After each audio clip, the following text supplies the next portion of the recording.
It's time for our Oxy Movie Moment, where we're going to discuss loving what people hate and hating what people love. We're talking about those times in life when you chose the red pill and your friends chose to watch Blue Velvet. Oh, that's right. Tonight, we're each going to tell you about a beloved movie that we hate and then a maligned movie that we happen to love.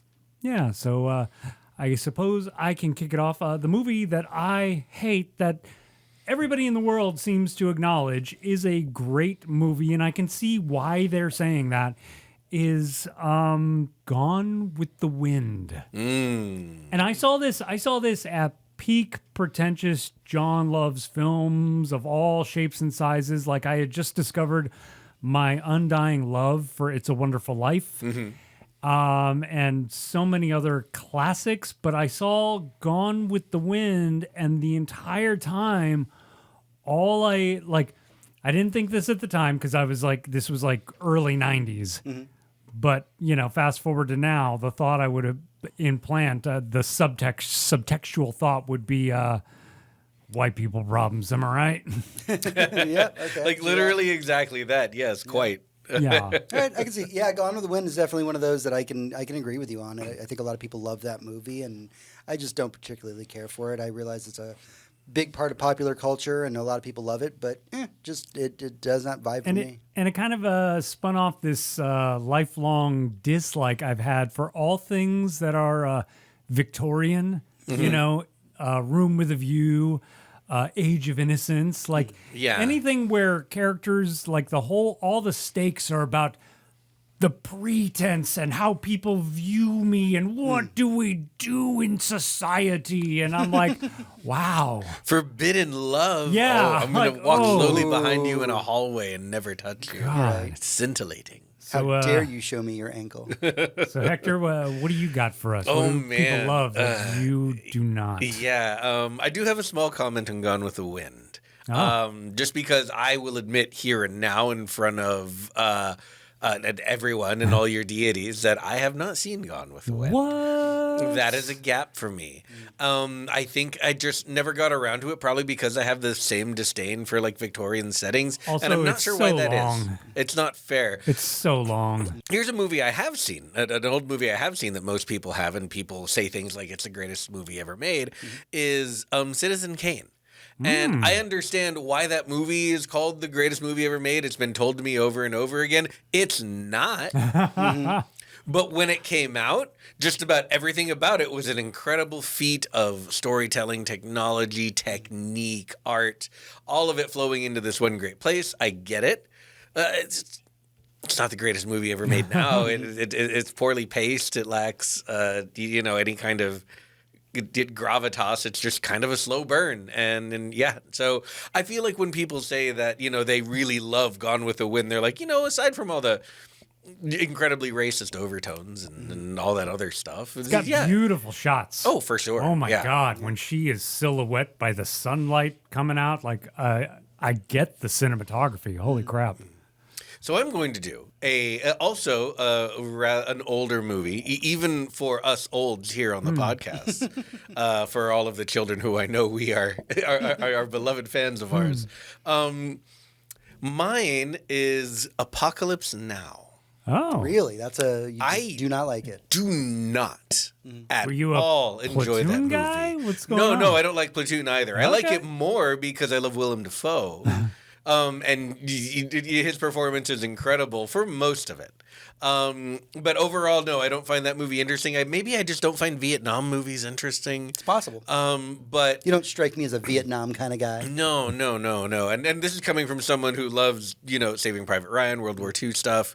But specifically Apocalypse Now, because I was always referenced and told over and over again that this is an incredible, movie and it's super long and you're just like, it's about the insanity of man and why would we do this to each other? And then you hear all the stories about Cullah worked so hard and got fucked with so much trying to make this movie, and legend upon legend upon legend. And I watch it, and like, while there is action, it is remarkably slow most of the time. It suffers from too much voiceover, I think, for a lot of it. Marlon Brando It's just the fucking worst. And I'm sorry for, That is true. anyone That's who actually enjoys factual. that. He was. I think he would admit that. Fucking terrible. Constantly awfully terrible.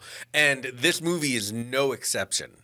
I've even seen the Redux. See, this might be an issue because the last time I saw this movie, I was a late teen. I think I was 17 or 18 years old. And we watched Apocalypse Now, the Redux, with a guy who had been to Vietnam, who was like, you know, a surrogate father of mine, and he was eating this shit up. But he made the mistake of showing me Full Metal Jacket first, and I fucking love that movie. I fucking love Full Metal Jacket, Yeah. Well, the first half anyway. Right. Yeah. So we, you know, we're even through the Redux, and like we get all the way to Brando being shitty, and they, you know, they cut the cow's head off, and I'm just like, I fucking hated every minute of this movie. Wow. I did not like it at all. And that's no offense to anyone or anyone's hard work, but like, ugh. Yeah. Just ugh. That's all I could think the whole time. Like, why is this fun? Okay. Wow. Well, My confession, I've never seen it as well. there you That's go. one I have not seen. I don't recommend it. I feel like, because I was going through trying to figure out what movie that is like critically loved that I dislike, and I feel like no matter what my choice is, it's going to start a fight with someone in this room. Good. Oh, sure, yeah. Good. I'm sorry, Hector. I fucking hate the original Avatar movie. The original Avatar movie. Hey, I think everyone who loves that movie I think- has a little asterisk, a little caveat that'd be like, I know. The second one, I know. much better. I had a blast with the second one. That first one, goddamn bored me to tears. I just have questions. like mostly like what didn't you like about it? Look, let me help you out here as a lover of this movie. And while you can say that some people hate on it, you know, online or whatever, but it was a genuinely very popular, very like most, you know, sold the most tickets of all time type of movie. Yeah.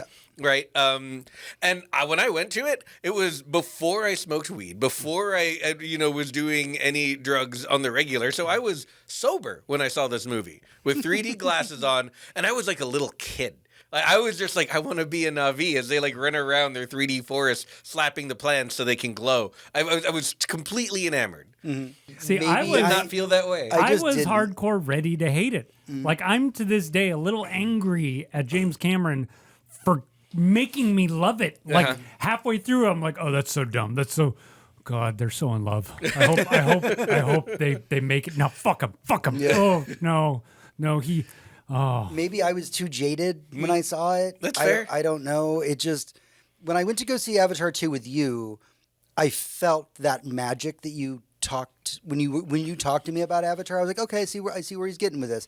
Also, it didn't feel like I've watched this film 1,000 times under a different name. Very true. Yeah. If there's anything you can say for Avatar, I will happily admit that. Like, this story has been done a lot. I feel like if I wanted to watch fucking Avatar 1, I will go watch Fern Gully. And Like- Dances with Wolves, then Fern Gully. Right. It's Dances with Fern Gully, Yeah. which I would watch that movie. That is my unpopular movie opinion. yay.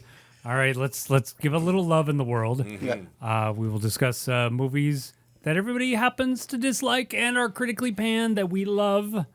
It's tricky. I can kick it off. I'm going with Tomorrowland because it's not a good movie. It is a hot mess. It is. I consider it like our generation's Tron, like a broken film by people who didn't quite know the story they were trying to tell. But I love it, and it touches my heart. Have you guys seen it? For the record, Oh, yes. I have. Okay. Wait, that's the one with it's George Clooney. George Clooney and Hugh Laurie, right? yeah, Yep. Yes. yeah. okay. Weirdly, Hugh Laurie. And I cry every single time the little android girl dies. I cry, full tears. I think it's a beautiful movie, but I admit there's a lot of problems with it. But I love every minute of it. I love every scene, and yeah. Oh, I've got one. Yeah. The second Matrix film. Oh, wow, that's a bold claim, sir. That one, people fucking hate it. Like, they're just like, man, it just fucking ruined the Matrix, guys. Did you see what happened when they made that second one? It was so bad. It was so bad, guys. And I'm like, bro, you introduced the supernatural inside of the Matrix. Yeah. You want to talk about something that fills my little horror heart with joy? You just explained that ghosts are part of the Matrix. In me, I thought that was the fucking coolest shit. That is the coolest shit. That is my movies that are disliked that I fucking love. The second Matrix movie. You cannot take that one away from me. All right. I'm going to go with one, and I think most people watching this are going to go, huh? Because not a lot of people saw this, and the people who did were like, what the fuck was that? I'm going to talk about a movie that came out, I want to say it's pre-COVID, but just barely. It's called Mortal Engines. Oh, the Peter Jackson one that nobody saw. Hugo Weaving, yeah. Yeah, I don't even know who's in it. Okay, so this about is the a big movie. cities that This is a drive on movie wheels. about, yes. Is it a Okay. big car? Is it a small town? It's both. And it opens up in the middle like the Kakamora from Moana, and more town. I want to say town car, but a town car is a thing. Towns that are cars come out of the city that's a car as they roam the wasteland. And the largest of them have mechanisms that eat smaller ones and absorb them so they can gather their resources. This incredibly heavy-handed metaphor brought to you by, I guess it was Peter Jackson. I don't know why this movie was so much fun for me. I guess because we're all always dying for interesting new content. And this was it for me. This got me in a way that usually like the other kind of like not quite sci-fi, not quite fantasy stuff that happens on Netflix just didn't get me in that way. This one, Sure. I like it. I would tell people to watch it. I would defend it to people, and they'll either go like, oh, I heard that sucked, or what are you talking about? Well, I will say I've only ever seen the trailer for it, but you are right. I have never seen anything like that trailer. Yep. The director, Kristen Rivers. I have to remember that. Okay. Was it produced by Jackson? Maybe. They would have had him on the poster or something. Yeah. Well, that was fun, gang. What a good little Yeah. warm-up for us.